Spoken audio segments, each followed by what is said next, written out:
তাআলা বলেন, আমি যারা ইবাদত করে, আমি আল্লাহর তাকওয়া অর্জন করে এবং সালাত কায়েম করে, আমি তাকে 5টি পুরস্কার দেব। কয়টি?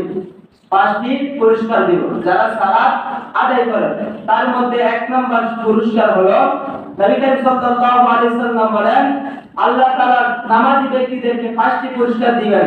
তার মধ্যে 1 নম্বর হচ্ছে যারা রিজিকের অভাব দূর করে দিবেন।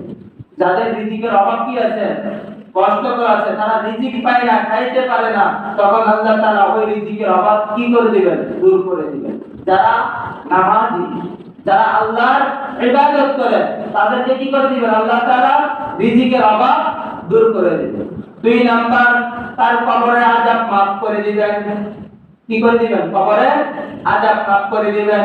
যেমনিতে রমজান মাস প্রথম রোজা থেকে শেষ রমজান পর্যন্ত যেমনিতে কবরের আযাব maaf হয়ে গেল, তেমনিতে ওই নামাজি ব্যক্তি কিয়ামত পর্যন্ত তার কবরের আযাব maaf হয়ে যাবে। সুবহানাল্লাহ।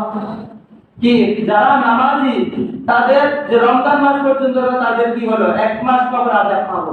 আর যারা নামাজি, তাদের কিয়ামত পর্যন্ত তার কবর আযাব maaf হলো। তাহলে নামাজ পড়া দরকার সঠিকভাবে। 2 নাম্বার, কিয়ামতের দিন তার আমলনামা ডান হাতে দেওয়া হবে। পড়াতে ওয়ামাইয়া আমাল মিসকালা যাররাতিন খায়রান ইয়ারা ওয়ামাইয়া আমাল মিসকালা যাররাতিন শাররান ইয়ারা। যারা ভালো কাজ করবে এবং নামাজি ব্যক্তিদের তাদের আমলনামা ডান হাতে দিবে। ধরো তোমরা আমলনামাগুলো দেখো, তখন ওই আমলনামা ডান হাতে দিবে। যখন আপনার সামনে সকল মুসলমান থাকবে, সকল ইহুদি, সকল খ্রিস্টান কিয়ামতের দিবসের দিন, তখন আপনার আমলনামা হাতে ডান হাতে দিবে। তখন তো আপনি এই আমলনামা হাতে নিয়ে জান্নাতে প্রবেশ। তারপর ওয়ামাইয়া আমাল মিসকালা যাররাতিন শাররান ইয়ারা।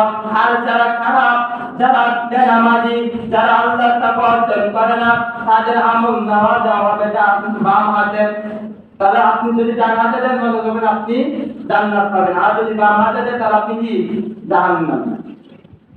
4 নাম্বার, যে পুরসিরাতের রাস্তা আছে চুলের মতো চিকন, ওই পুরসিরাতের রাস্তা, তখন আপনাকে ওই রাস্তা আল্লাহ রাব্বুল আলামিন আপনাকে দ্রুত পার করিয়ে দিবেন।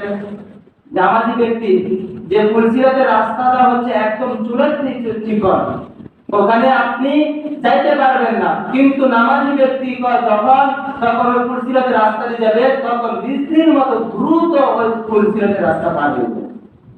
5 নাম্বার, বিনা হিসেবে জান্নাত প্রবেশ করিবেন। যারা নামাজি ব্যক্তি, আল্লাহ তাআলার ওই জান্নাত বিনা হিসেবে তিনি পাইবেন। কি বিনা হিসেবে ওই জান্নাত তিনি পেয়ে যাবেন। এজন্য নামাজ পড়া, আপনারা যেভাবে রমজান মাস নামাজ পড়েছি, এভাবে যতদিন বাঁচে, আজকে প্রতিজ্ঞা করেছেন কিন্তু যতদিন বাঁচে ততদিন এইভাবে নামাজ পড়বে ইনশাআল্লাহ। পারবো না ইনশাআল্লাহ? এবং এই আল্লাহ তাআলা 5টি পুরস্কার দিব নামাজি হয়ে।